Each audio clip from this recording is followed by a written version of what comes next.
beaten, the person doesn't love them. Yes. Or things like that. Or I have a video of a lady within her teens, and was saying, if you love me, you beat me. Like, what kind of love is that? If you don't beat me, these. So it's trauma, and trauma injures the soul. Okay, it injures you become accustomed to it as time goes on. You start to look out for it in things. You start to look out for it in relationships. You start to look out for it in even in your friendships sometimes. So that's why parents should be very careful. And importantly, I think one of the scariest forms of child abuse is actually neglect, because it brings on most of the other types of abuse, of child abuse. And it's very, very much underrated. It's less spoken about, because everybody's always looking at child abuse from the aspect of the actions done. But then, a lot of these actions were done because of a neglect. Yes, exactly. They were actually perpetrated by an undoing of someone who is supposed to be responsible for these children. The child, yes. The child is classified as a dependent for a reason. So when we don't act, when we don't do the right thing, how do you presume that this neglect causes many of this child abuse? Okay, so when a child is dependent on an adult, it means they come to you for everything, for feeding, for clothing, for security. And when you just have sometimes I like telling people that, to be fair to adults, right? Imagine having to come to work every day, and you're just so busy, and it just feels like there's this child that you're supposed to be responsible for. It's not easy, right? Yes. So it's important to, first of all, acknowledge the fact that adults are trying, and not just push all of this blame on them. But there are some times that we need to understand that being responsible for a child is hard work. Yes, it is. And that's why it's very important to form a strong bond in the place of communication, so that they can open up and don't invalidate their feelings. Okay, so when you notice that a child when you notice that your child is very scared around somebody, or the person just doesn't like going near this particular adult, you ask questions. Even if you can't ask the child directly, try to take a step back and notice things. What does this adult do, or what does this other individual do? Or this child doesn't just like going to this particular house, or this child doesn't like going to this particular place. What could be the reason? Is the child keeping to the child's self a lot? Is the child being bullied? All of these things, are considerations that you should have as an adult. But sometimes it might not be very easy to see if you had a very long day at work. And that's why maybe some people advise that you get someone you can actually trust to look after your child, of which I think it's kind of hard in this day and age to find somebody that you trust completely with your child, enough to entrust your child into the person's care. A lot of times a lot is spoken more about the external persons in the child's life. Let's talk about the inner circle. Now we're talking about how hard it is to get someone to entrust your child in their care. Now, what about parents, guardians who tend to abuse these kids? Let's even leave that aspect of the sexual abuse for a moment. I came across a situation where the mother beat her own child to the extent of breaking the guy's hands.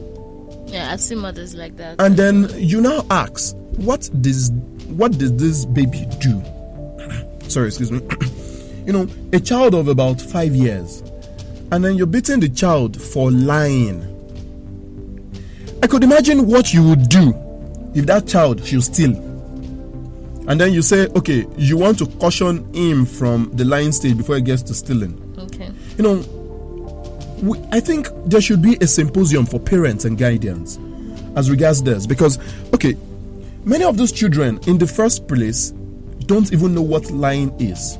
Okay. I was listening to is it a podcast or an audio presentation of someone, I can't forget actually, I can't remember right now, and the man was making an analysis of how parents unconsciously teach children to lie. Yes. I mean, children learn by modeling the most, especially from their parents. Yeah, the closest to them. Yeah, the closest to them. Exactly. So the parents fall into that structure. The teachers fall into that structure. Their guardians, their siblings, and others fall into that structure. Now you could imagine when a child places something somewhere that is wrong, and then you ask, who places this thing here? A child naturally will tell you the truth and say, I am the person. Now, how do you correct? Would actually let that child know that saying the truth was right or not.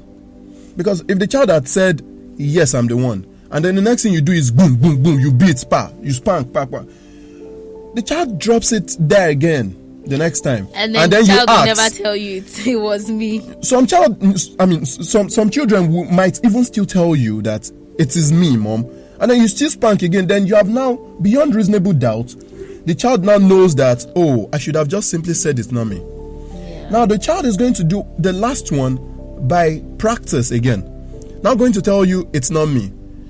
If coincidentally you don't do anything about it and you don't find out, and the child was not punished for what he did, then he knows to get away. Then he knows, fine, this is the best way. Oh, glory.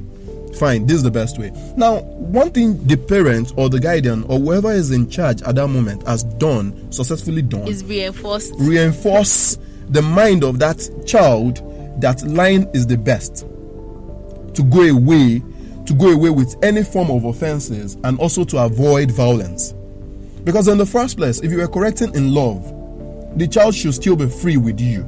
Yeah. You know, so all those things are actually coming on a repeated manner. Okay. And then it's becoming, just like I said, it's becoming a pandemic in this society right now, whereby you see people just walk up to a child and knock the child. Bah! Are you supposed to be here? Your mates are, Now, you made a reference to relating children to children, like doing this comparison. Yeah. This is very, very common in Africa. Yeah, it is. What would you say about that? Okay, so I am a very strong believer in treating every individual as themselves.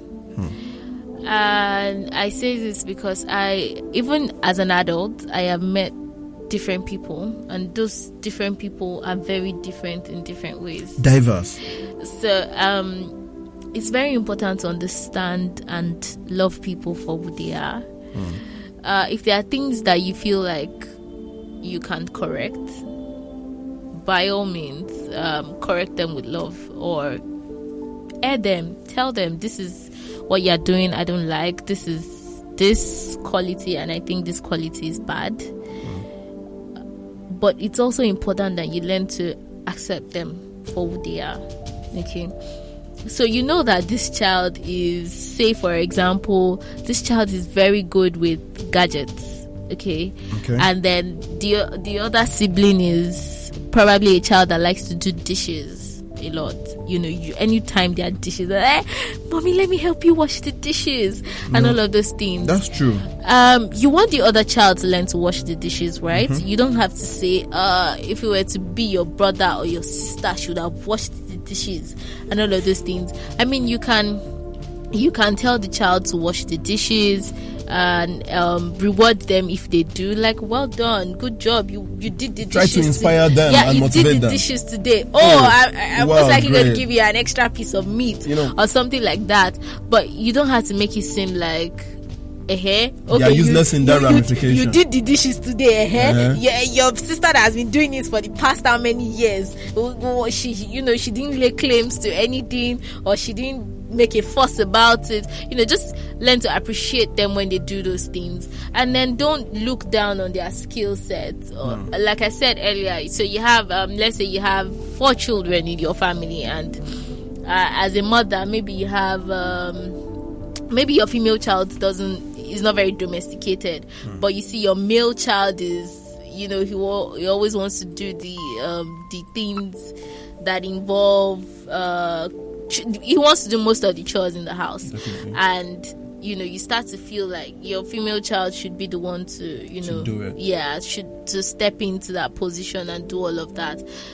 And somehow it starts to affect their relationship, even together as siblings, because you start encouraging rivalry among them.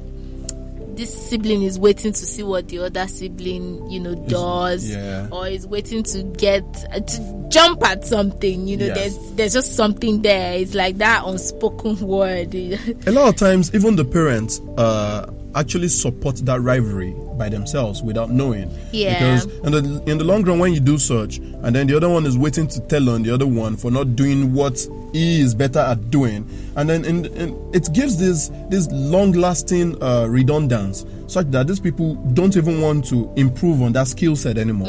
They just accept the pronouncement on them. Okay, for example, if you keep saying your daughter can't cook, ordinary this you've put one cup of salt, you've done this, you've done that. Sometimes you might just need to correct them practically and bring them to the know that okay, fine.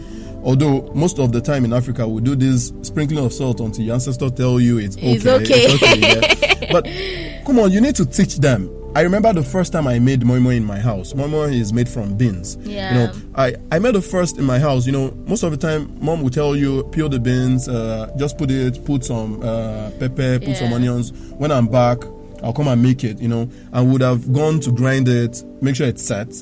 Then mom will come and finish the procedure. So I've been observing as a very young chap. I still remember I wasn't yet in the secondary school then, and then I made this moi moi as at then.